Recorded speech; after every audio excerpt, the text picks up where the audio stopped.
Elijah, we're in such a dry spell. I don't know what we're gonna do for Field Trip Friday. Larissa, I don't know. I'm thirsty. I'm hungry. Just let me lay down.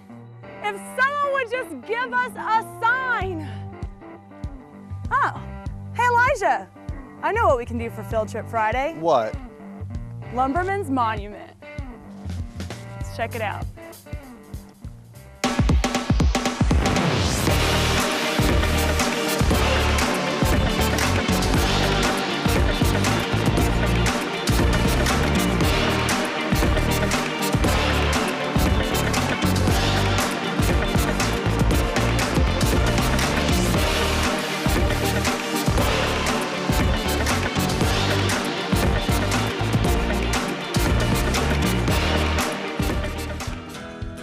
Just 15 miles west of Lake Huron rests a memorial to the contributors who helped build Northeast Michigan.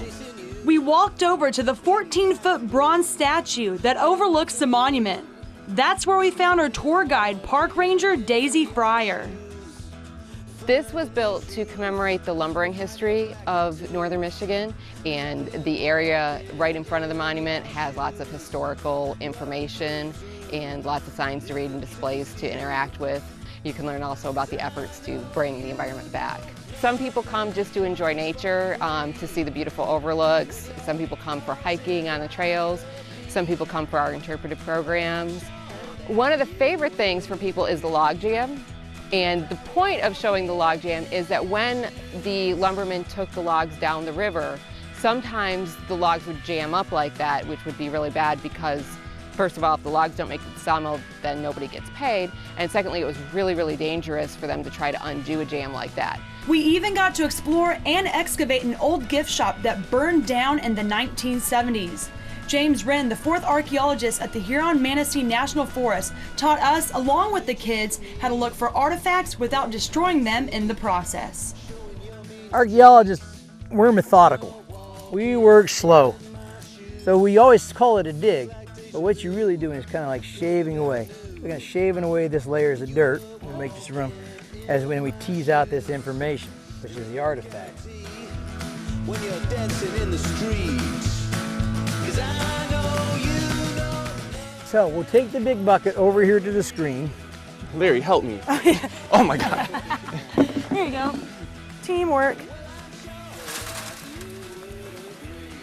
And you can grab that by the handle and give it a rock. And stuff all melted together. Here's a little some concrete. Oh, wow. What's this stuff right here? That's window glass, bottle glass.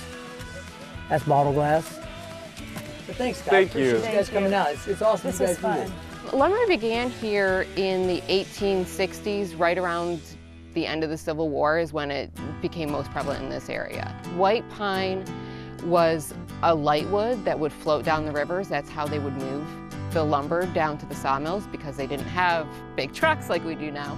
So they would cut the trees down, cut them into logs, and they would do a lot of the cutting in the winter. And then in the springtime, when everything thawed, they'd roll the logs down the riverbanks into the river and float them down to the sawmills.